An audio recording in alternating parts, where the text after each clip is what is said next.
Today, let's head back to the kitchen and samahan niyo ako guys gumawa ng homemade brookies, ang love child ni Brownie and ni Cookies. Set aside muna natin ang mga molders natin guys. This time, aralin natin kung paano ma-achieve ang shiny crack on top and a super moist fudgy sa gitna. Tara, let's bake!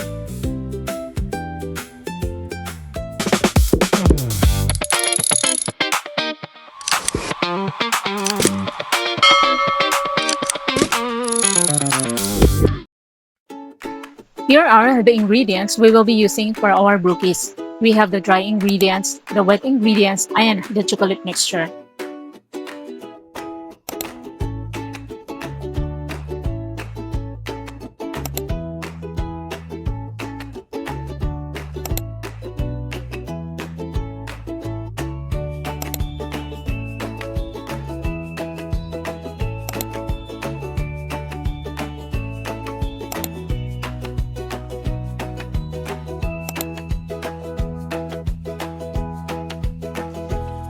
Let's start by combining all our dry ingredients, flour, baking powder, cocoa powder, including the choco chips. I-whisk lang natin ito until evenly combined, then set aside.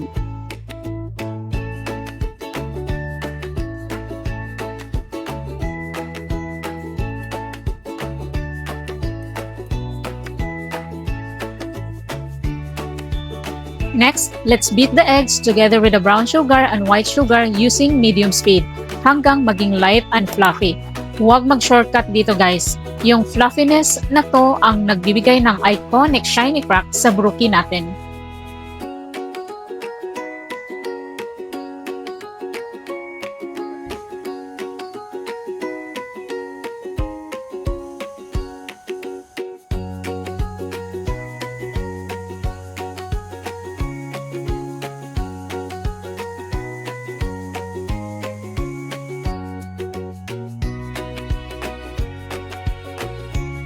So, while nag-mix ang egg-sugar mixture natin, let's melt our chocolate together with the butter.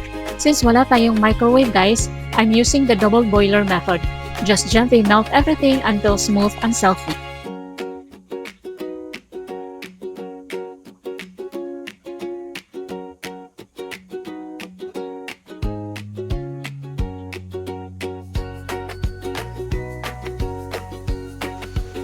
By this time, light and fluffy na ang egg mixture natin.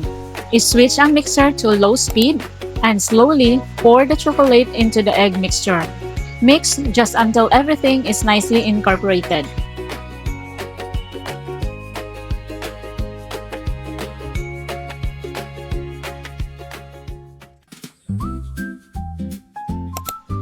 Keep the mixer on low speed. Add the dry ingredients, mix only until combined. Be careful guys, not to overmix because we want our brookies to stay soft and fudgy. To be sure na hindi mag-overmix, I continue mixing by hand using a spatula. This helps make sure everything is well combined without knocking out too much air from the mixture. Using an ice cream scooper, quickly portion the batter onto the baking tray. Since the mixture is quite thick, kailangan natin medyo mabilis ang pag-scoop because once it starts to set, pahirapan na ang pag-scoop ng butter guys.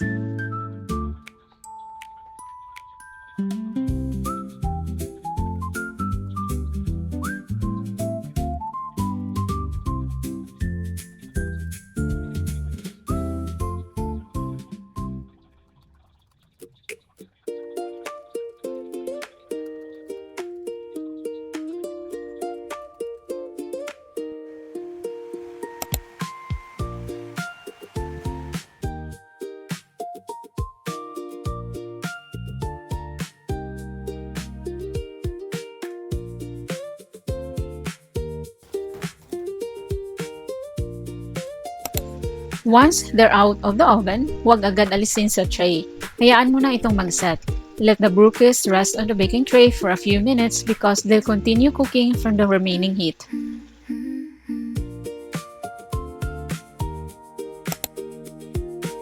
After the brookies cool down, transfer na natin to sa cooling rack to cool completely. This helps maintain that perfect texture.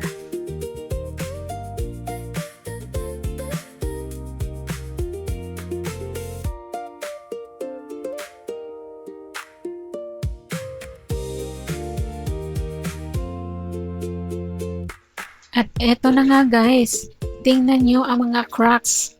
Shiny, beautiful, rustic. Exactly what we were going for. Ang bawat crack ay proof ng tamang proseso. Diba? Ang ganda.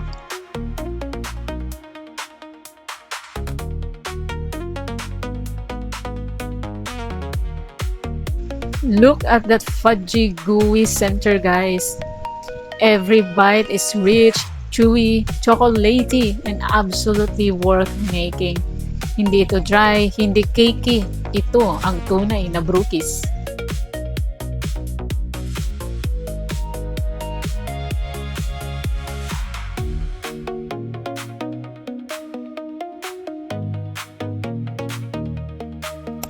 I got my packaging from Shopee guys, so if you want the same, the link is in the description box below.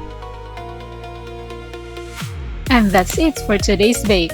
I hope this recipe inspires you to create something sweet for the people you love, or maybe just to treat yourself because you deserve it too. Always remember, life doesn't have to be perfect to be beautiful. Just like baking, sometimes the simplest ingredients create the sweetest moments. Thank you so much for watching guys. If you enjoyed this video, don't forget to like and subscribe, and I'll see you in my next baking adventure. Bye!